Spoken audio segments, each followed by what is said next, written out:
Naendelea na movie yetu nzuri la hilo kwa muda. Jukun alipoondoka, akamkuta Gwan anatafuta ishara ya mtandao kwenye maegesho, hivyo akamfuata na kumwalika kunywa. Jukun alisema wazi kwamba kuna siri nyingi kati ya Gwan na Du-hee ambazo yeye hazijui. Akakisia kwamba Gwan si binadamu kabisa. Kwa ujumla, aliona jambo hilo ni la kutilia wasiwasi sana na la kuchukiza, hivyo akaamua kumfuatilia Gwan kuanzia hapo. Akigundua kwamba Gwan ana uwezo wa kumdhuru Du-hee, hakika hataliacha jambo hilo. Gwan akauliza upande mwingine anataka nini. Jukun akasema kwamba bila shaka atafichua siri ya Gwan na kuufanya ulimwengu mzima ujue. Gwan akahisi tu kwamba amepata shabiki mwingine anayemsumbua. Baada ya kurudi kwenye kampuni, Gwan alimwambia mnyweshaji kuhusu uwezo wake usio thabiti. Mnyweshaji alidhani kwamba kupotea kwa uwezo wake kunaweza kuwa kunahusiana na mchakato wa kuwa binadamu tena. Kadiri alama ilivyopotea kwa muda mrefu, ndivyo kumbukumbu zingezidi kurejea. Gwan alifikiria kuhusu hilo na akaona ni kweli. Aligundua kwamba hivi karibuni alikuwa akitenda kwa njia isiyo ya kawaida, kana kwamba alikuwa na hisia nyingi zisizo za lazima. Alikisia kwamba alama itakaporudi kwenye kifundo chake cha mkono, uwezo wake na hisia zake vingerejea katika hali ya kawaida. Baada ya siku moja tu ya ndoa, Gwan alirudi nyumbani usiku wa manane na akagunduliwa na Do-hee. Hata alimuomba mke wake amruhusu kuchaji nguvu zake. Wakati huo huo, muuaji aliingia kwa siri katika ofisi ya taasisi ya Sunwell.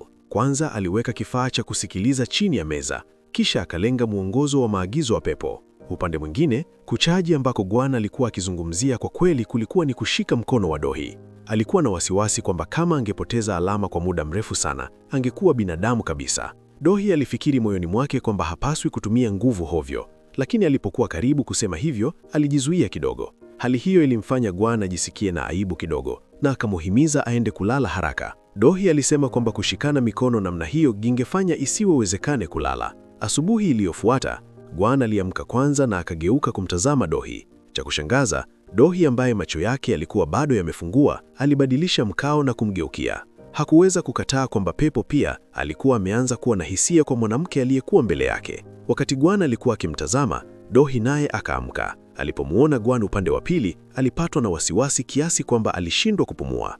Wakati huo, Katibu Shin alipiga simu. Ilibainika kwamba wanabloga wengi walikuwa wamesambaza uvumi wakidai kwamba siku ambayo John Suk alikufa ililingana na mara ya mwisho wasia kuadinishwa. Walimshuku kwamba Do-hee alimdhuru mama yake wa kambo siri kwa ajili ya mali. Habari hiyo ilisambaa haraka katika majukwaa yote na hata waandishi wa habari wakaungana kuandika makala. Kwa kweli, wafanyakazi wa kampuni walikuwa wakinong'onea kwamba waliokuwa nyuma ya tukio hilo ni No Sukman na No Surahana. Lengo lililo wazi ilikuwa ni kumzuia Do-hee kuwa msemaji wa kundi. Jun alipendekeza kwamba angewasiliana na wakurugenzi na kujaribu kuwavuta watu waliokuwa na uhusiano mzuri na Jun Chansuk, ilhali Gwan alidhani ingekuwa bora zaidi kutafuta moja kwa moja chanzo cha uvumi. Mwishowe Do-hee alimsikiliza mume wake. Mara tu John alipoondoka katika ofisi, Do-hee alimuomba ampeleke mahali fulani. Kisha Katibu Shin akaingia na akashangaa sana alipogundua kwamba wawili hao wametoweka katika ofisi. Juokun naye alishtuka sana aliposikia hilo, kwa sababu muda mfupi uliopita bado walikuwa hapo. Baadaye akaenda kwa No Sukman na kumwambia moja kwa moja kwamba anajua mpango wake. Hivyo No Sukman alifikiri kwamba ilmradi watu wengi wako tayari kuamini, basi lazima iwe kweli. Ilibainika kwamba ajali iliyosababishwa na No Sukman mwaka ule ilisababishwa na yeye mwenyewe kuigonga. Tangu hapo, No Sukman alimgeuka kwelikweli Do-hee kwa pigania daraja. Muda mfupi baadaye, Gwan na Do-hee walitokea nyuma ya yule msambazaji wa uvumi. Baada ya kumuuliza wazi kuhusu tamaa yake ya pesa na umaarufu, watatu hao wakaenda moja kwa moja katika hazina ya taifa. Gwan alionya kwamba mara tu benki itakapofunguliwa, mtu aliyesambaza uvumi angekamatwa kama mhalifu anayesakwa, jambo ambalo lingeharibu kabisa sifa yake. Mtu huyo alioga sana kiasi cha kuendelea kuomba msamaha. Mgogoro wa maoni ya umma ukatatuliwa hapo. Wakati huo, mnyweshaji alipiga simu na kuwajulisha kwamba mwongozo wa matumizi wa pepo ulikuwa umepotea. Gwan na Do-hee walitokea nyuma ya mnyweshaji kwa ghafla. Do-hee alishangaa kugundua siri ya jina la Gwan: Young 1, Young 2, 1, Young 31. Gwan alilalamika kwamba kuna watu wadadisi tu karibu naye, na Do-hee akamcheka kwamba balki katika vizazi vijavyo kungekuwa na Young 10.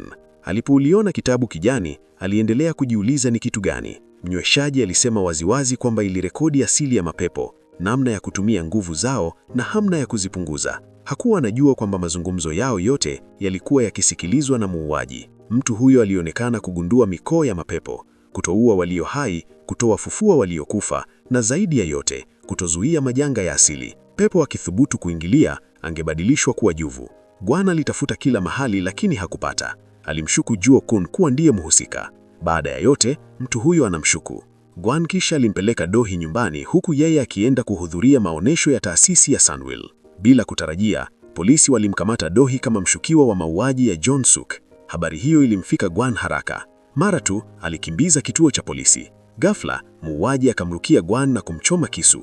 Akalikanyaga la kisu na kujiandaa kumaliza kwa kumkata. Lakini bahati nzuri, wakati huo Gwan aliweza kuona nusu ya uso wake wazi. Gwan alipelekwa haraka kwenye chumba cha upasuaji. Hali yake ya majeraha ilikuwa mbaya sana. Wakati huo huo, habari za kushambuliwa kwa Gwan zilikuwa zimefika kituo cha polisi. Dohi alimsihi mkuu wa polisi amruhusu amuone mume wake hata mara. Kwa kweli, kapteni alijua kwamba Dohi hakumdhuru Gu Chong-suk, na kwa kuona uso wake wenye huzuni kubwa, hatimaye alivunja kanuni na kukubali kumruhusu atoke kwa siri. Upande mwingine, ingawa daktari alijitahidi kadiri alivyoweza, Gwan alikuwa amepoteza damu nyingi sana, na valvu ya moyo wake iliyokuwa na kasoro ilikuwa imeharibika vibaya. Hivyo ilikuwa vigumu kwake kuishi mpaka usiku. Wakati huo, Dohi alikimbilia hospitalini na akaingia moja kwa moja kwenye chumba cha mgonjwa kabla hata hajapata kumtazama vizuri Gwan. Jin Ga-yang alikimbia, akaja na akamlaumu kwa kila kitu. Butler aliwazuia watu wote ambao si wa familia kubaki nje ya mlango. Dohi mara moja aliweka mkono wa Gwan juu ya alama ile. Tukio hilo lilionwa kwa bahati na Ju Sekun akiwa nje. Baada ya kusubiri kwa muda mrefu, Gwan bado hakuonesha dalili zozote za kupona. Dohi alianza kuwa na wasiwasi. Alidhani huenda alikuwa amechelewa sana au labda kweli alikuwa amekufa. Alipofikiria hivyo, Dohi hakuthubutu kufikiria tena. Alisema kwamba siku zote Gwan alikuwa akimlinda, lakini yeye hakuweza kufanya chochote. Dohi akalia juu ya mwili wa Gwan. Wakati huo, alama ile ikawaka. Gwan akasema ghafla kwamba yeye ni mzito sana, ondokea kidogo. Aliposikia sauti yake, Dohi alishangaa sana. Hivyo basi, Gwan alihisi kilio chake kinachekesha sana, kiasi kwamba hakutaka kufa tena. Lakini kwa sababu nguvu za pepo zilikuwa hazijatulia, mwili wa Gwan ulipona nusu tu. Dohi alitaka kumuita daktari, lakini akavutwa na Gwan na kukumbatiwa kwa nguvu. Pepo wa wakati huo alionekana kama mvulana anayebembeleza, akiomba achajiwe nguvu. Dohi alielewa kwamba kwa sasa Gwan alimhitaji zaidi kuliko wakati wowote, hivyo akakubali kimya kimya tendo hilo. Tukio hilo lilionwa na Jin Ga-yang, akakasirika sana na kuondoka kwenye chumba cha hospitali. Kwa bahati, Ju Sekun naye aliliona tukio hilo. Mahali pengine, mwanamke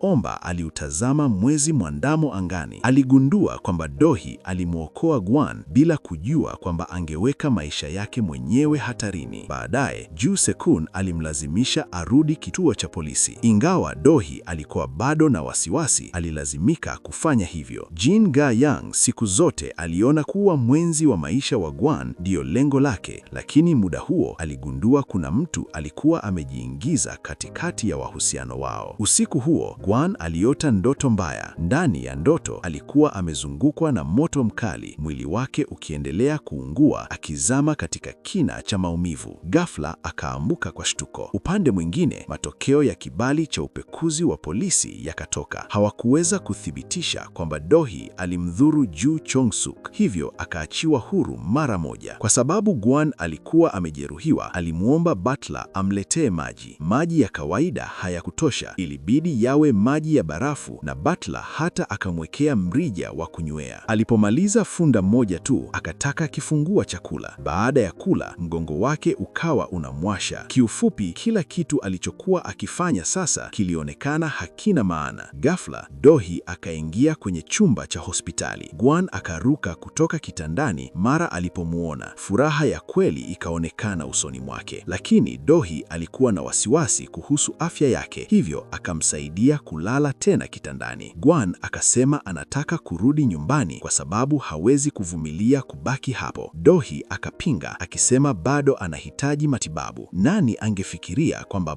bosi mwenye mamlaka Gwan angesema kuwa pamoja na wewe ni aina ya uponyaji. Do-hee naye akapoteza umakini kwa muda. Upande mwingine, Joo Se-kun alionekana kuelewa uhusiano baina ya Gwan na Do-hee. Ufunguo ulikuwa ile alama. Wakati huo alipokea ujumbe kutoka kwa muuaji ukisema kwamba Gwan aliona sura yake na hakika angekuja kulipiza kisasi. Usiku huo wanadoda walijaribu kuchaji nguvu nyumbani, lakini alama haikuwaka wala hata kupepesa. Do-hee akapendekeza waongeze eneo la mgusano baina yao ili chaji iwe haraka. Gwan akaona lina maana. Wakati huo waliweza kusikia mapigo ya mioyo yao. Do-hee akaeleza kwamba ni kwa sababu ya kuchaji nguvu. Walilala katika hali hiyo mpaka kesho yake. Hivyo basi Do-hee alipoamka alikumbuka maneno ya Jin Ga-young na mkono aliyokuwa umeonyosha akauondoa polepole. Pia alikuwa na wasiwasi kuhusu afya ya Gwan na akapanga amwache apumzike nyumbani, lakini Gwan akamkumbatia akisema anahitaji dakika 5 zaidi za kuchaji nguvu. Baadaye wane wote wakaingia kwenye gari kuelekea kampuni. Do-hee mwenyewe akachukua mkono wa Gwan na kuuweka kwenye kifunda cha mkono wake. Gwan akauliza si alisema wasichaji mbele ya watu. Do-hee akajibu kwamba sasa wao ni ndoa rasmi. Maneno hayo yakafuta mashaka yote ya Gwan. Ili kumlinda Gwan, Do-hee akasema kwa sauti baridi kwamba hawezi tena kumlinda kwa sababu uwezo wake umedhoofika hadi hawezi hata kujilinda mwenyewe. Wafanyikazi wakasikia kwamba mkurugenzi mtendaji wa Sunwolf Fund angekuja. Muda mfupi baadaye, kundi la Do-hee likaingia kampuni. Walimuona tu mkurugenzi mtendaji wa Sunwolf akiwa amevaa suti rasmi na akitembea na hatua zenye nguvu. Nani angefikiria ndiye yule mtu ambaye shingo yake ilivunjika siku ile? Ghafla mfanyikazi mmoja akapiga risasi hewani, jambo lililomtisha Gwan, naye moja kwa moja akamfunika Do-hee kumlinda. Baada ya kila mtu kutulia, wakagundua kwamba katibu Shin alikuwa anamkumbatia mkurugenzi mtendaji wa Sunwolf Fund. Katika mkutano wa asubuhi, kiongozi wa timu aliripoti kwamba kesi ya kashufa imetatuliwa. Zaidi hayo, Gwan alikuwa ameshambuliwa, hivyo lawama zilikuwa zimebadili mwelekeo kabisa. Watumiaji wa mtandaoni waliokuwa wamelaani hapo awali pia walianza kubadilisha shahaba yao ya mashambulizi. Katibu Shin alihisi kwamba ikiwa hali ni hivyo, basi hakuna mtu ambaye angeweza kumpinga Do-hee kuwa mwenyekiti tena. Baada ya mkutano kumalizika, wafanyakazi walileta keki anayopenda Gwan ili kumpongeza kwa kuruhusiwa kutoka hospitalini salama. Wakati Gwan alipokuwa karibu kuzima mishumaa, utepe uliwaka kwa bahati mbaya kwa moto. Utepe ambao haukuungua kabisa ulimkumbusha Gwan tukio la ndoto yake. Pepo aliyekuwa na majivuno hapo awali ghafla akahisi hofu. Butler alitambua hali isiyo ya kawaida ya Gwan na mara moja akamvuta pembeni. Butler alikuwa na wasiwasi kujua kwa nini alikuwa anaogopa sana. Hata hivyo, Gwan alikataa kukubali. Hata alimwamuru Butler arudi kampuni. Isiyotarajiwa, Butler alimtishia kwamba angemwambia Do-hee kila kitu ili amzuie asimfuate tena. Mwishowe, baada ya ukumbusho wa kirafiki wa Butler, Gwan alilazimika kusema ukweli. Alikuwa ameota ndoto mbaya ambayo mwili wake uliungua wenyewe. Hisia ya ncha za vidole vyake kuungua ilikuwa halisi sana. Hii ilimfanya ahisi hofu ya kibinadamu. Wakati huo huo, Jin Ga-young alimfuata Do-hee na kumuonya asitumie alama iliyoko mkononi mwake kumtumia vibaya Gwan. Pia alimsihi Do-hee amwache Gwan aende. Baada ya yote, ilikuwa ni kwa sababu ya Do-hee kwamba Gwan karibu afe. Mwishowe alimshauri Do-hee atatue matatizo yake mwenyewe. Maneno hayo yaliugusa moyo wa Do-hee kwa undani. Upande mwingine, Butler aligundua kwamba siku ambayo kitabu kilipotea, kamera ilikosa rekodi ya saa moja. Hali ilikuwa ile ile siku ambayo Gwan alishambuliwa. Upande wa pili ulikuwa umeweka program hasidi ili kuharibu rekodi za kamera. Hii ilimaanisha kwamba mtu huyo tayari alikuwa anajua utambulisho wa kweli wa Gwan. Mara tu Gwan aliporudi kampuni, Jin Ga-young alimkumbatia Do-hee. Ingawa Do-hee aliona tukio hilo, hakusema chochote. Jin Gong pia alisema kwamba alijua kuhusu nguvu zake za kichawi kutofanya kazi. Alimkumbusha Gwan kwamba kila kitu kilitokana na Do-hee, kwamba alikuwa amedhoofika. Gwan alikanusha kwamba si kweli, lakini Jin Gong alisisitiza kwamba hiyo ndiyo sababu iliyomfanya azidi kuwa binadamu zaidi na zaidi, na kwamba Do-hee siku zote alimfanya ahisi kuwa binadamu kwa sababu alimpenda. Usiku huo, Do-hee hakuweza kulala. Alikuwa na shaka kama kama alifanya uamuzi sahihi. Mapambano yale hayakuwa na uhusiano wowote na Gwan, lakini karibu afe kwa sababu yake. Lakini kama asingefanya hivyo, angehisi kumtenda vibaya Gwan. Katika mawazo yake, mama yake wa kambo alitokea tena. Alisema kwamba watu waliokufa hawana kitu cha kuhisi kudhulumiwa. Alikuwa anaogopa tu kwamba Dohi angehisi kudhulumiwa. Dohi lazima alikuwa anahisi kudhulumiwa kwa sababu alipoteza ndugu yake wa thamani zaidi, lakini hakujua hata muuaji ni nani. Mama wa kambo alimwambia Dohi kwamba sasa ana familia mpya. Hakuweza kuiacha familia yake mpya tu kwa sababu ya mtu aliyekufa. Zaidi hayo, alipaswa kufanya chaguo bora kwa ajili yake na kumfikiria mtu anayempenda kwa dhati. Hilo lingekuwa jema kwake pia. Dohi akauliza, vipi kuhusu mama yangu wa kambo? Chaguo gani lilikuwa jema kwa Ju Chan-su? Akajibu kwamba chaguo bora la Dohi ndiyo chaguo bora lake pia. Dohi akalifikiria hilo na kufanya uamuzi. Kisha mara moja akampigia Jun simu. Siku iliyofuata, katika kura ya bodi ya wakurugenzi, Jun bado hakuonekana. Dohi akatangaza kwamba anaacha kugombea nafasi ya mwenyekiti. Jambo la kusema ni kwamba amempatia nafasi hiyo No Sokmin. Mwishoni mwa mkutano, Dohi aliwaambia ndugu zake kwamba hajali tena yaliyopita. Wakati huo huo, angeacha pia urasili wake. Alitumaini kwamba mapambano yangekomea hapo. No Dojin alikasirika sana aliposikia hivyo. Kinyume chake, No Sokmin alihisi faraja kwamba Dohi alifanya uamuzi busara. Baada ya kila mtu kuondoka, Gwan mara moja akamkumbatia Dohi. Hakuweza kuelewa kwa nini ghafla alifanya uamuzi huo. Dohi akadanganya kwamba amechoka na mapambano ya hila na mipango. Hakutaka kuishi katika hali ya hofu na kutokuwa na usalama milele. Hakuweza hata kwenda kazini wala kutembea peke yake. Alitaka kurudi kwenye maisha yake ya amani kama zamani. Gwan alijua kwamba huo ni uongo. Hata hivyo, Dohi akauondoa mkono wake na kusema sentensi ya kwanza iliyokwenda kinyume na moyo wake. Gwan akakaa chini kwa huzuni. Akajifungia ndani ya kampuni kufikiria mambo mengi yaliyotokea katika siku chache zilizopita. Kwa ukweli, usiku uliopita, Dohi alimwelezea wazi uamuzi wake. Alidhani kwamba kuacha kila kitu kingeleta siku za furaha. Jun Sko-ang aliuliza kama kufanya hivyo ni kumlinda Gwan.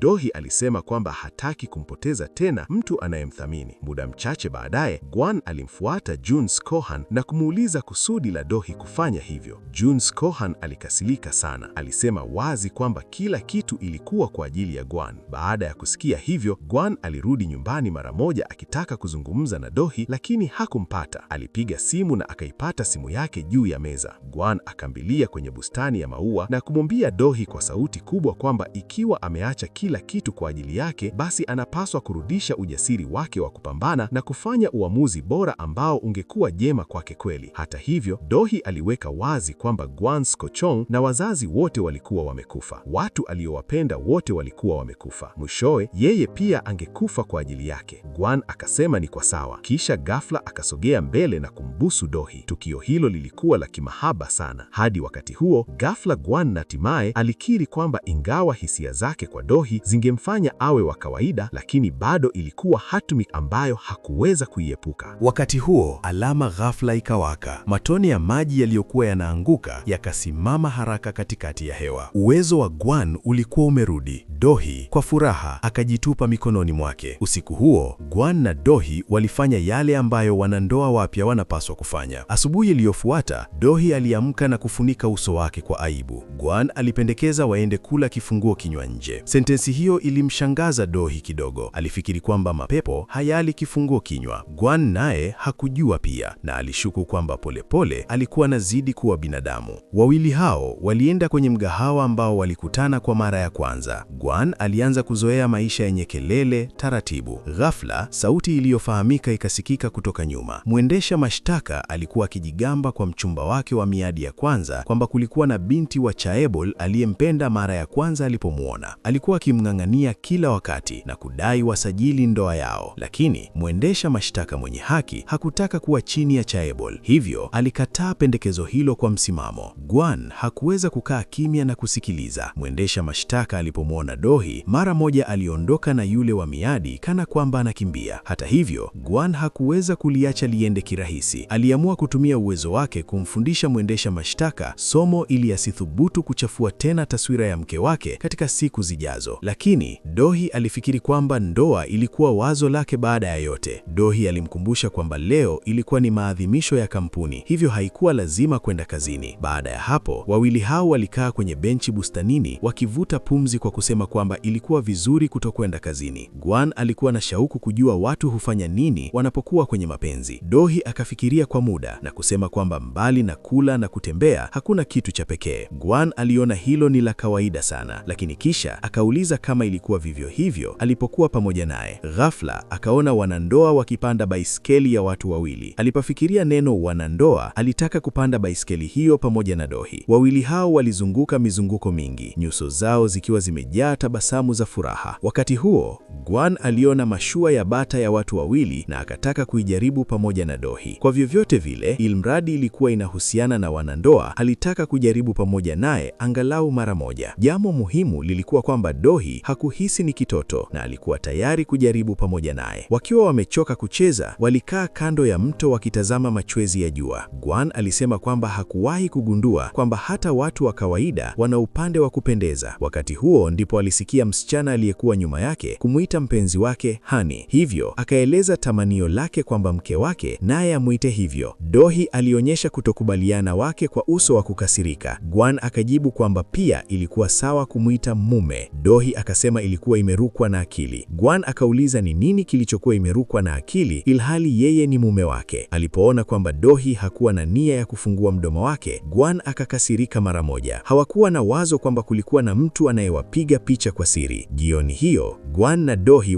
walitoka kwenye ngazi waliposikia muziki wa muuaji ukitoka nyuma yao. Kadiri sauti ilivyokuwa inakaribia, Dohi bila kujitambua alikumbuka yaliyotokea usiku ule, lakini iligeuka kuwa ni simu ya jirani ilikuwa inalia. Gwan alitambua kwamba tukio hilo lilikuwa na athari kubwa kwa Dohi. Hivyo, baada ya kuingia ndani ya nyumba, alichukua hatua ya kuucheza muziki ule na kumwalika acheze naye. Ndoma hiyo iliitwa Barok. Jambo muhimu katika kucheza lilikuwa kumwamini mwenza wako. Hali ya Dohi ikaonekana ikiimarika haraka. Gwan mara moja akamwambia auone wimbo huo kuwa wimbo wao rasmi. Kuanzia hapo, Dohi hakusema chochote. Alizika tu kichwa chake kwenye kifua cha Gwan. Ilibainika kwamba mtu aliyepiga picha kwa siri alikuwa ni No Soo-jin. Alikuwa amewaangalia tu Gwan na Dohi wakila, kunywa na kujifurahisha siku nzima bila kupata ushahidi wowote wa maana. Bali ya hapo, alikuwa ameteseka sana. Gwan alijaribu kumzuia Dohi kuacha urithi. Alitaka kumfichua aliyekuwa nyuma ya tukio hilo. Hata hivyo, Dohi hakukubali kwa sababu ilingemaanisha kuanza kila kitu upya. Kawaida, Gwan hakuweza kuelewa kwamba chaguo lililokuwa bora kwake ndilo chaguo lililokuwa bora kwake pia. Baada ya kusikia hivyo, Gwan aliuliza kama hakuwa na shauku kujua sura ya upande wa pili ilivyokuwa. Angeacha sasa, hangewahi kuikimbia hofu maisha yote yake. Dohi akafikiria kwa makini kwa muda na kuamua aende tu kuona sura ya muuaji. Baada ya kusema hivyo, akanyosha mkono wake, lakini nguvu za kichawi za Gwan zikapoteza tena athari. Tukio hilo likaonekana na Ju Sak-hun aliyekuwa ameingia. Kisha akamuuliza kwa peneli Dohi kama anajutia kuacha mali zake. Dohi akajibu kuwa hajutii bila kufikiria mengi. Wakati huo huo, Gwan alikuwa tayari amefika kituo cha polisi. Polisi, kulingana na maelezo yake, walichora sura ya muuaji wa usiku ule. Ili kusherehekea kurudi kwake kwenye maisha ya amani, Dohi alimwalika Katibu Shin kwenda kunywa. Mke ambaye hakuwahi kumuita mume alipiga simu na kuuliza, "Mume, uko wapi?" Gwan alipofika, alishangaa kuona kwamba Katibu Shin na Dohi walikuwa wamelewa na hawajui chochote. Wale walevi wawili walimpa Gwan maumivu makali ya kichwa. Alikuwa ametembea hatua mbili tu, Dohi ghafla akaanza kulia. Alisema anajisikia na hatia kwa Katibu Shin. Anajisikia na hatia kwa sababu siku zote anamfanya Katibu Shin kufanya kazi za ziada. Mara tu baada ya hapo, wale wanawake wawili walilipuka kwa kicheko bila sababu yoyote ya wazi. Gwan alisimama kando yao bila kusogea, bila kujua afanye nini. Alisubiri mpaka wawili hao walipotosheka vya kutosha, kisha akampigia mnyweshaji wake simu mara moja aombe msaada. Si muda mrefu baadaye, mnyweshaji alimtoa Katibu Shin nje ya mgahawa. Hata hivyo, alimuita Gwan mume na kumwomba ambebe. Gwan akambeba Dohi kuelekea nyumbani. Dohi alisema kwamba leo hatimaye angeweza kuwa huru, lakini alijihisi mwenye hatia sana kwa Ju Chen-su. Kila alipomuita mume, alimuomba Gwan ambebe mzunguko mwingine zaidi. Gwan, kwa kumbembeleza, alijibu kwamba ilikuwa sawa, lakini akamuuliza tena kama alijua ilikuwa ni mzunguko wa ngapi. Dohi kwa sauti isiyo na hatia akajibu kwamba bila shaka hakujua. Kisha akamsihi waende mzunguko mwingine tena. Gwan akamuuliza mke wake kwa upole kama alitaka kwenda mzunguko mwingine zaidi. Bila kujua muda gani ulikuwa umepita, Gwan alikuwa amemleta Dohi ambaye bado alikuwa amelala usingizi mzito. Hakuweza kujizuia kukaa kando ya kitanda na kumtazama alimtazama, akivutiwa na jinsi Dohi alivyokuwa akitoa kila kitu katika kila jambo alilofanya, hata alipokuwa akijitahidi sana kuachana na vitu. Upande mwingine, polisi walitumia teknolojia kumtambua muuaji. Wakati huo huo, aliyekuwa nyuma ya mpango alijitokeza. Alikuwa No Sok Min, mwana wa Ju Cheon Suk. Ili kuepuka kuchunguzwa na polisi, No Sok Min alimuua muuaji. Ilibainika kwamba mwenyekiti marehemu alikuwa amegundua matendo ya mwanawe, lakini No Sok Min hakutubu. Badala yake alimlaumu mama yake, kisha akabadilisha dawa ya maumivu na kuweka dawa ya mzio. Katika wosia, mwenyekiti marehemu alimwandikia mwanawe wa kwanza kwamba angelazimika kulipia kile alichokifanya. Sasa kitabu cha mwongozo wa pepo kiko mikononi mwa No Sok Min. Anahisi kwamba lengo lake linazidi kuwa karibu. Siku iliyofuata, polisi walipokwenda kumkamata muuaji, walikuta nyumba yake imechomwa moto. Kulikuwa na kisu kimechomekwa mwilini. Mara moja wakamjulisha Gwan na Dohi. Gwan alikitazama kisu kile na kukumbuka hali alivyodungwa. Akaonekana kana kwamba amepata wazo fulani. Alipotoka kituo cha polisi, Ju Sok Hun alikimbia kuelekea kwake. Gwan alimwomba ampeleke Dohi nyumbani, naye akarudi ofisini mara moja. Hatimaye aligundua kifaa cha kusikilizia chini ya meza. Hii ilimaanisha kwamba aliyekuwa nyuma ya mpango alikuwa na hofu kwamba muuaji angefichua utambulisho wake. Hivyo alikuwa amemuua ili kuficha ushahidi. Upande mwingine, Ju Sok Hun alimuuliza Dohi ni kwa kiasi gani anamwamini Gwan. Alimaanisha kwamba alikuwa akimshuku Gwan kumuua muuaji. Dohi alithibitisha kwamba Gwan si mtu wa aina hiyo. Bila kumruhusu Ju Sok Hun aseme zaidi, Dohi alisisitiza kwamba Gwan alikuwa akimlinda kila wakati. Wakati huo huo, Gwan aligundua kwamba saa zote za mikataba zilikuwa zimesimama. Mara moja akaenda hospitali kuuliza kuhusu mtoto mwenye leukemia. Kabla hajamaliza kuzungumza, aliona kwamba hali ya mtoto ilikuwa imezidi kuwa mbaya. Hapo ndipo alipotambua kwamba nguvu za pepo hazikuwa zimepoteza athari tu, bali zilikuwa zimepotea kabisa. Gwan akaenda mara moja kwa yule mwanamke ombaomba kumuuliza kama anajua kuhusu hali yake. Mwanamke huyo akajibu kwamba sasa alikuwa amekuwa binadamu kabisa. Baada ya hapo, wawili wale walienda kwenye baa ya kifahari. Kila mtu humo alimlakia yule mwanamke ombaomba kwa heshima kubwa. Gwan hakuelewa kabisa, kwa kuwa watu mara nyingi huwahukumu wengine kwa muonekano wao. Ingewezekanaje watu hawa wamtende ombaomba hivyo? Kwa kweli, machoni pa wengine, yule mwanamke ombaomba alikuwa mwanamke tajiri aliyevaa mavazi ya kifahari. Gwan hakuona inafaa kuzungumza mahali pale. Hakuweza pia kufikiria kwamba kwa kupiga tu vidole vyake wangefika katika eneo la jangwani. Mtu huyo alijua kwamba mapepo hayapendi hili, hivyo akaendelea kupiga vidole mara kwa mara na mandhari ikaendelea kubadilika. Gwan alishangaa sana na alitaka kujua yule mwanamke ombaomba aliyekuwa mbele yake ni nani. Alisema wazi kwamba nguvu za kipeponi Gwan alizipata kutoka kwake, na kwa kusema kwa ufupi, yeye alikuwa Mungu. Gwan hakujali sana hilo, alitaka tu kurejesha uwezo wake mwenyewe. Hata hivyo, alikiri kwamba hangeweza kufanya hivyo kwa sababu si yeye aliyekuwa ameziiba. Ilikuwa wazi kwamba uwezo uliohamishiwa kwenye mwili usiofaa ungepotea kabisa, na pepo aliyepoteza uwezo wake naye angepotea. Njia ya kurejesha uwezo ilikuwa rahisi pia. Ilimradi Dohi afe, Gwan angeweza kurejesha nguvu za pepo ikiwa angebaki kuwa hai. Usiku wa mwezi mzazi, alama ingetoweka kabisa na Gwan angepotea. Gwan hakuelewa kwa nini alikuwa amewatenda yeye na Dohi hivyo, lakini kwa kweli hakuwa na uwezo wa kudhibiti kila kitu. Ingawa alisema kwamba yeye ndiye aliyekuwa na wastiki wa kuweka sheria za ulimwengu, lakini kwa uhalisia watu hawakuishi kwa kufuata sheria hizo, bali walichagua kuishi kwa kufuata mapenzi yao wenyewe. Kwa sababu hiyo, mabadiliko yasiyohesabika yalikuwa yametokea katika ulimwengu. Upande mwingine, watu wawili ambao hawakuweza kupata mapenzi ya kweli walipata kila mmoja. Jin Gayeng alimwambia Ju Sok Hun kuhusu utambulisho wa kweli wa Gwan. Alisema pia kuchochea tamaa za watu ili kuwavuta kisha kumiliki roho zao zote ni hila za pepo. Wakati huo huo, yule Mungu alisisitiza tena kwamba mara tu usiku wa mwezi mpevu utakapowasili, magurudumu ya hatima yangeacha kuzunguka. Wakati huo, Gwan angelazimika kufanya uamuzi. Baadaye, Gwan alirudi nyumbani na kugundua kwamba Dohi alikuwa amemtengenezea keki. Ilibainika kwamba alikuwa amejizoeza kutengeneza keki ya siku ya kuzaliwa. Alisema hayo huku akiandika jina la Gwan, bila kujua kama ilikuwa ni kwa hisia au kwa ajili ya kuaga. Gwan alimkumbatia Dohi kutoka nyuma. Hata hivyo, Dohi aligundua mara moja kwamba kulikuwa na kitu kisicho sawa. Alimuuliza alikuwa ameenda wapi kwa haraka kiasi kile. Gwan hakuwa na ujasiri wa kusema ukweli, hivyo akatafuta sababu ya kukwepa swali hilo. Dohi alifikiri kweli kwamba hakuna kilichokuwa kimetokea, hivyo akageuka na kumlisha kipande cha keki. Hakutarajia kukubaliwa kwa shauku na Gwan, lakini kwa sababu fulani hakumruhusu aionje. Dohi alifikiri ingekuwa ni upotevu mpevu kama wasingeila moja kwa moja. Guan alimshawishi kwamba walihitaji tu kuitazama kwa macho. Dohi alisisitiza kuionja na akasema ilikuwa na chumvi nyingi. Guan alimfariji mara moja akisema kwamba keki hiyo ilikuwa kamilifu kwa watu wanaopenda ladha ya chumvi. Dohi kwa utani alimwambia amalize keki yote. Baada ya kusema hivyo, akachota kijiko kimoja na kukileta mdomoni mwa Guan akisema, hii hapa keki yenye chumvi. Usiku huo wawili hao walikaa juu ya paa la jengo. Guan alimuuliza Dohi ni nini alichotaka kufanya zaidi kama dunia ingeharibiwa kesho. Dohi akaegesha kichwa chake begani mwa Guan na kusema alitaka kukaa nyumbani naye siku nzima. Kwanza angelala mpaka kuchelewa kuamka, kisha angefanya utani naye kana kwamba siku hazingeisha. Guan akauliza kama kulikuwa na jambo lingine zaidi ya hilo. Dohi akasema alitaka kusafiri dunia nzima. Akauliza tena kama kulikuwa na jingine. Siku moja ingewezaje kuwa ndefu hivyo? Dohi akajibu kwamba mbali na kufanya mambo pamoja naye, hakukuwa na kitu alichotaka kufanya peke yake. Guan akauliza kwa nini? Dohi akajibu kwamba bila shaka angetumia siku yake ya mwisho akiwa pamoja naye. Wawili hao waliegemeana hadi Dohi akalala usingizi. Hapo ndipo Guan alipothubutu kusema yaliyokuwa moyoni mwake. Aliogopa zaidi Dohi kutoweka katika dunia hii. Baada ya kupanga kila kitu kwa ajili ya Dohi, Guan alikaa kando ya kitanda, akanongona kwamba anaenda mbali. Dohi aliyekuwa amelala ghafla akashika mkono wa Guan na kusema katika ndoto yake kwamba bila shaka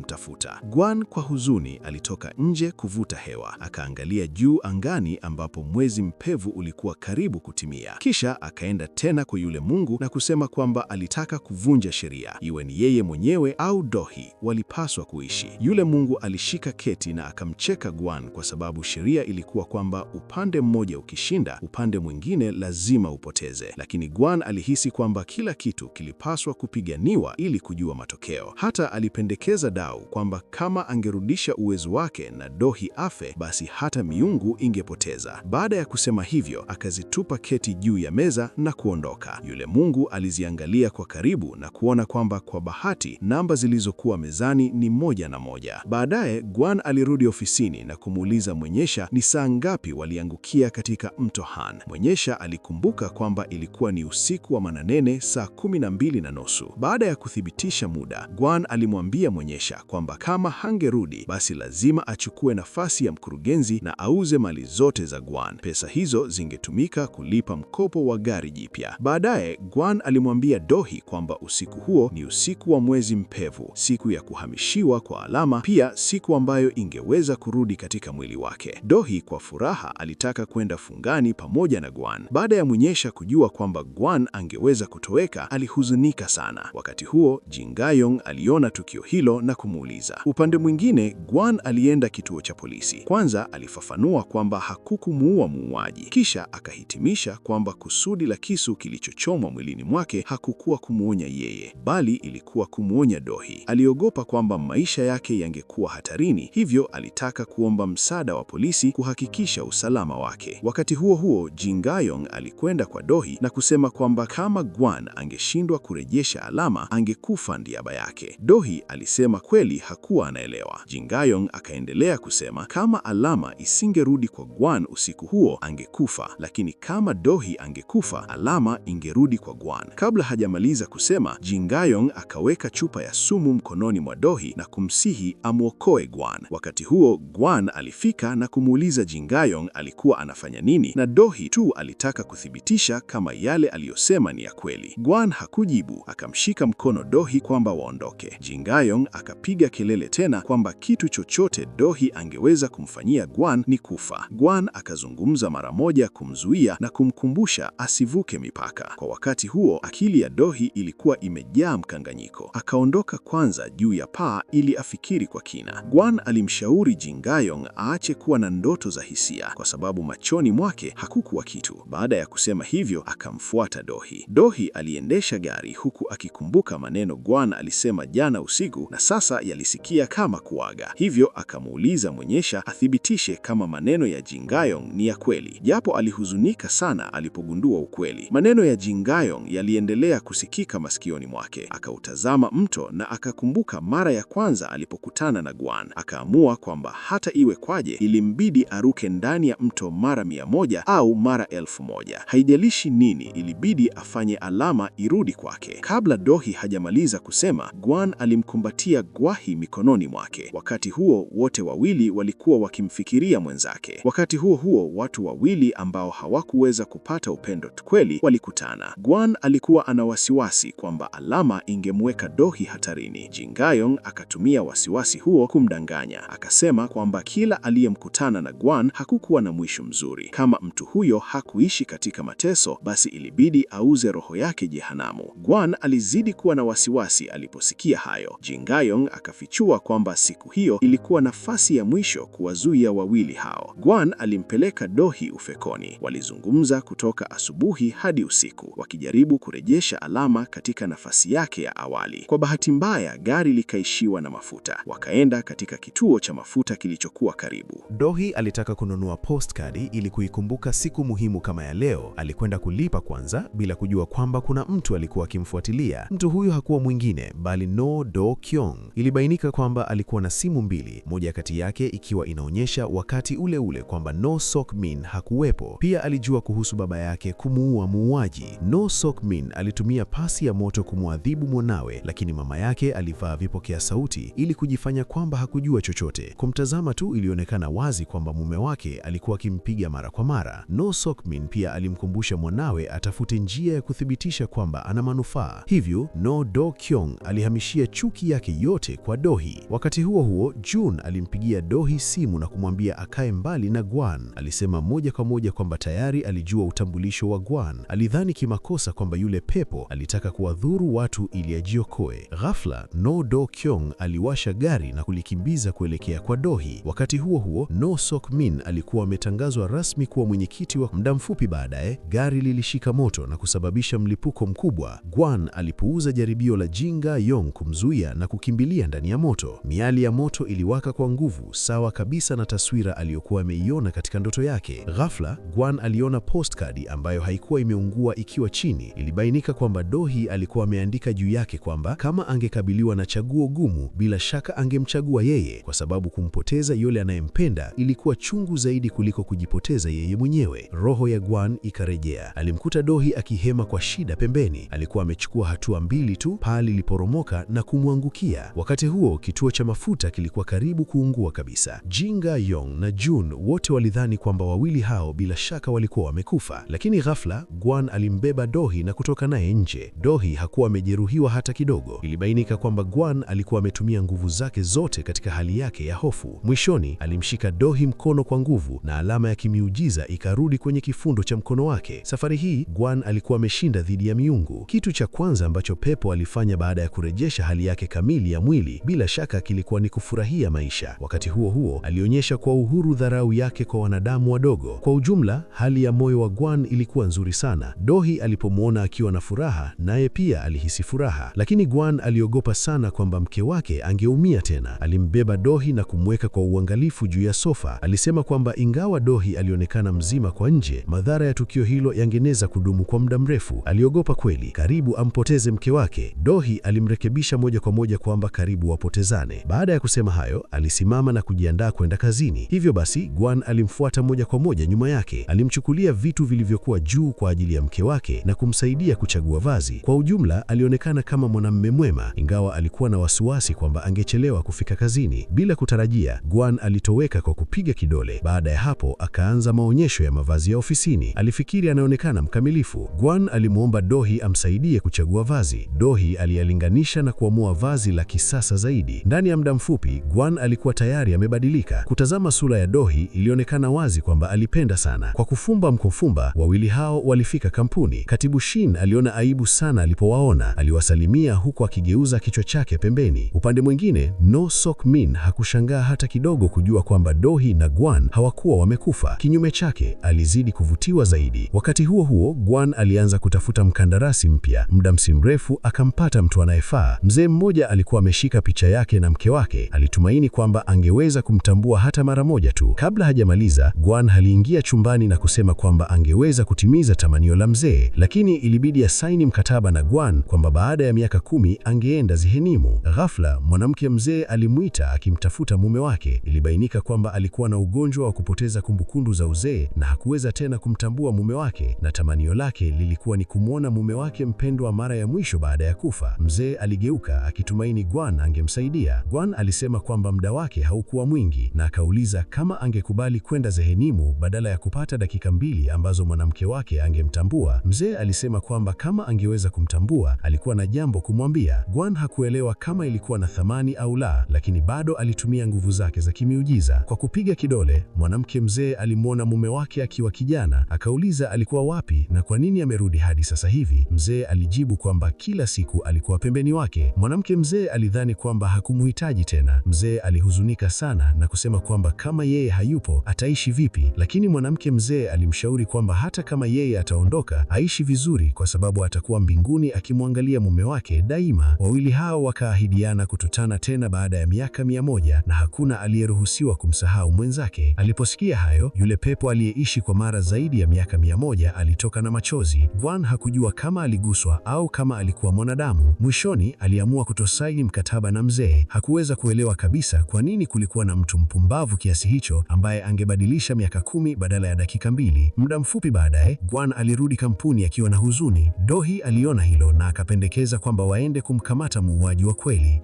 Alidhani kwamba kuna mtu alikuwa amefichua mahali walipo wawili hao. Siku hiyo, watu pekee waliokuwa wanajua njia yao walikuwa June, Jin-ga-yong, mnyweshaji na Katibu Shin. Ikatokea tu kwamba Katibu Shin alikuwa anatoka kazini huku akiwa na tabia ya ajabu. Hivyo wanadoa wakaamua kuanza kumchunguza. Usiku huo waligundua mara moja Katibu Shin akienda kwa siri kando ya mto. Kisha akatokea mwanaume wa ajabu akiwa ameshika boksi kubwa mkononi. Gwan akahitimisha kwamba kulikuwa na rushwa ndani yake. Alisema wazi kwamba watu wanaweza kufanya jambo lolote lisilo la kimaadili kwa ajili ya pesa. Hivyo Dohi na Gwan wakakaribia kwa siri ili kupiga picha kama ushahidi. Bila kutarajia, Katibu Shin alimkumbatia mwanaume huyo kwa shauku na kumbusu, jambo lililomfanya Dohi ashangae na kubonyeza kitufe cha kamera kwa papara. Kumbe siku ile yule butler alikuwa amemrudisha nyumbani Katibu Shin akiwa amelewa, na hata akatumia shati lake kumsaidia kufuta damu iliyokuwa ikimtoka puani. Tangu wakati huo Katibu Shin alimuona kama mwanaume mkamilifu. Walikuwa katikati ya mapenzi ya moto. Baada ya kuondoa mashaka yao juu yake, walirudi nyumbani. Gwan hakujua kama alikuwa amehamasishwa au ameguswa na mapenzi ya kina ya butler, lakini kwa ghafla alimchumbia Dohi. Usiku huo Gwan aliota kuhusu mwanamke aliyewahi kukutana naye alipokuwa bado mwanadamu. Akaanza kujiuliza yeye ni nani. Siku iliyofuata No Sok-min alikuja kumwona mdogo wake na kuanzisha fujo. Gwan akasimama kumlinda mke wake. No Sok-min akasema kwamba wamekuwa wameoana kwa muda mrefu, lakini bado hajui jinsi ya kuwaita ipasavyo. Kisha akaangalia kwa makusudi alama kwenye kifundo cha mkono wa Gwan na kugundua kwamba ilikuwa imerudi. Dohi alipoona picha aliyokuwa ameileta, alikumbuka utoto wake. Aliwahi kumkuta Ju Chun-suk akiitazama picha hiyo kwa makini, lakini alipoona kuna mtu anakuja aliificha kwa makusudi. Dohi alipata fahamu na kumtambulisha Gwan kwa wazazi wake. Mara nyingi alikuwa akijiuliza kama asingewasisitiza sana kusherehekea siku yake ya kuzaliwa, je, wazazi wake wangekuwa bado hai? Dohi alihisi kwamba kila mara mtu muhimu kwake anapopatwa na mkasa huwa ana tabia ya kujilaumu. Kimsingi alijua hiyo si mantiki, lakini bado hakuweza kuacha kujiuliza nini kingetokea kama angefanya tofauti. Wakati huo alichotaka ni kukumbatiwa tu. Gwan akasimama mara moja bila kusita. Dohi akasema kwamba anamhitaji awe pembeni yake, hivyo siku zijazo asiseme tena kwamba anataka kwenda mbali peke yake. Gwan akasema ombi lake limekubaliwa. Muda si mrefu June alifika kampuni. Mpaka sasa bado hakuamini kwamba kweli kuna mapepo duniani, lakini hakuelewa kwa nini muuaji ana target Dohi. Si tayari Dohi alikuwa ameacha urithi? Dohi alihisi kwamba lengo la upande wa pili hakuwa pesa wala nafasi ya mwenyekiti, bali ni kumuua yeye tu. Akakumbuka kwamba No Sok-min alikuja na akasema atafadhili kampuni yake. June akapendekeza aende kumchunguza No Do-kyung kwa sababu anaonekana hana hatia na mjinga. Baada ya hapo June akala chakula cha jioni na familia ya No Sok-min, lakini hakumuona No Do-kyung popote. Alipomtaja No Sok-min akasema kwa uongo kwamba yuko kwenye safari ya kazi. June alipoenda chooni akafungua mlango wa chumba cha kusomea. Alipokuwa anataka kuingia, No Sok-min akamuita ghafla arudi. Alipotoka akaenda kumwambia Dohi kwamba No Sok-min anaonekana akificha kitu. Alikuwa ameona kitabu chenye jalava la bluu kwenye chumba cha kusomea. Kilikuwa ni mwongozo wa pepo ambao Gwan alikuwa amepoteza, lakini kila hatua ya June ilikuwa chini ya uangalizi wa No Do-kyung. Kisha No Do-kyung akaenda kwenye chumba cha hospitali cha siri. Kumbe baada ya kujeruhiwa alikuwa amefungwa humo na bado hakujua kwamba Gwan na Dohi wako hai. Baba yake hakumwambia. Badala yake alimwambia aende akajisalimishe na kubeba lawama zote, kuanzia mauaji ya Ju Chun-suk hadi jaribio la kumuua Dohi, ndipo hata mtupa. Kwa hiyo No Do-kyung akaenda polisi kujisalimisha. Wakati huo Gwan na Dohi wakatumia nguvu za kichawi kumtafuta. Walijitokeza mbele yake bila kamera kuwaona. Walitaka tu kujua ni nani aliyemdhuru Ju Chun-suk. No Do-kyung akasema alikuwa anafuata amri, lakini alipoulizwa nani aliyekuwa nyuma ya yote, akachanganyikiwa na kupagawa hofu. Hawakupata taarifa nyingine. Usiku huo Guan alipolala, aliota tena ile ndoto ya ajabu. Safari hii aliona uso wa yule mwanamke na tukio la yeye kumchoma kisu. Akaamka kwa mshtuko na kujiuliza kama Dohi wa miaka 200 iliyopita ndiye aliyemuua. Wakati huo alikuwa mwana wa familia tajiri wa So Ai, kijana aliyekuwa akiheshimiwa na kupendwa na watu wa kijiji. Naye alikuwa mwanamke huru, mcheza ndama ya upanga aliyekataa mamlaka na kuishi maisha ya kutangaa-tangaa. Kwa bahati wakakutana. Tangu siku hiyo, yule kijana tajiri alitumia kisingizio cha kusoma ili amsubiri msichana huyo kwenye sehemu yao ya kukutana. Ingawa uigizaji wake dhaifu ulionekana na kila mtu, kila mmoja alijua lengo lake ni nini. Kadiri walivyozidi kukutana, walizidi kuwa karibu na kijana huyo akaangukia mapenzi mazito kwa Walsem. Usiku moja hawakurudi nyumbani. So Ai akauliza kwa nini alikuwa ametoka mjini mkubwa na kuja kuishi sehemu ndogo kama hiyo. Walsem akasema wazi kwamba alikataa kuwachezea watu wa tabaka la juu. Hata kama alikuwa Kiseng, asingekubali kucheza bila kufuata moyo wake. Alikuwa amekuja hapa kuokoa maisha yake. So Ai alihisi kwamba lazima kulikuwa na jambo ambalo lilimfanya Walsem